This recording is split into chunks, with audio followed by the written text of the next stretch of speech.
cari validasi. Orang kaya itu sibuk gimana caranya bikin pohon yang itu nanti sangat rindang, yang buahnya bisa dipakai untuk dirinya, bisa dipakai untuk keluarganya, bisa dikasih makan untuk anak-anaknya, dan bahkan bisa bermanfaat untuk orang lain.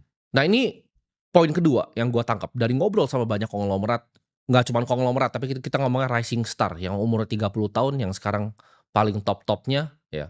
Kalau di 20-an gue belum lihat ada, di 30-an ini udah banyak yang rising star dan sama yang sudah berumur mungkin yang sudah 70, top 5 paling kaya, top 4 paling kaya. Orang kaya itu selalu punya yang namanya rencana. Orang miskin tuh hidup apa adanya. Orang kaya maksudnya apa? Mungkin kalian banyak bingung, "Oh, maksudnya apa nih orang kaya punya rencana?" Orang kaya itu selalu punya visi jangka panjang, hidupnya tuh mau seperti apa. Dia perusahaannya mau dibikin seperti apa, apakah perusahaan ini mau dijual atau enggak dia sudah tahu. Salah satu mentor gua, Pak Toto Sugiri itu pernah ngajarin gue seperti ini. Ketika dia punya perusahaan-perusahaan software dari dulu, dia anggap itu sebagai seniman membuat lukisan. Jadi tidak ada attachment di dalam situ.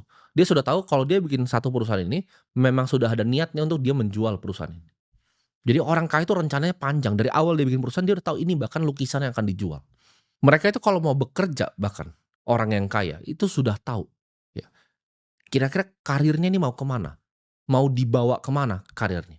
Bisnisnya tuh mau dikembangin seperti apa, apakah mau dijadikan bisnis seumur hidup, apakah mau dijadikan bisnis lukisan yang akan dijual, asetnya ditaruh di mana, ditaruh di negara yang mana, diproteksi seperti apa, dipertahankan seperti apa.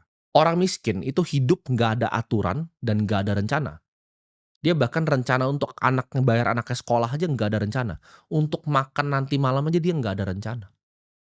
Kenapa? Karena kayak tadi, dari awal punya duit sembrono, nggak punya skill, nggak mau upgrade diri, nggak mau nonton seperti ini.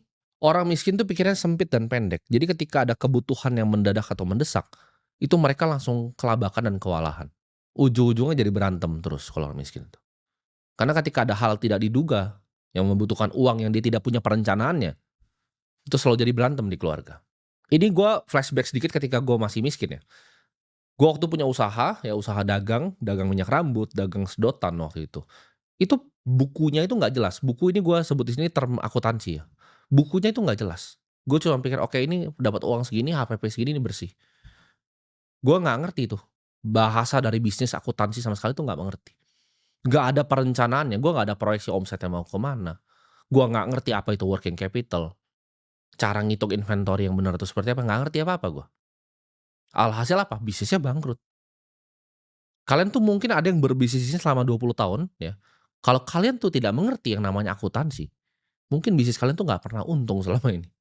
Profit yang salah dipakai belanja, akhirnya bisnis tergerus, makanya bisnis banyak banget yang bangkrut. Orang kaya itu selalu punya tujuan dari jangka pendek nih, menengah, sama panjang. Pendek tuh bagaimana? Oke, ini perencanaan kalau ada apa-apa secara darurat di perusahaan gue begini, cara cover-nya bagaimana? Menengah, kira-kira perusahaan gue ini mau ekspansi kemana? Kalau mau ekspansi ke sini apakah bijak? Lini bisnis yang kita punya ini kalau kita ekspansi ke lini bisnis yang lain, apakah ini masih dalam koridor yang sama? Tujuan jangka panjang. Oke, kalau ini harta yang kita memiliki nih, 30 sampai 50 tahun, gimana cara kita bikin ini bertahan 100 tahun? Kalau orang miskin, gue ngomong gitu ya, mungkin udah ada yang bakal komen ya, "Wah, masa sih lu akan hidup sampai 100 tahun?" Itu bukan masalah gue hidup atau enggak, itu namanya perencanaan.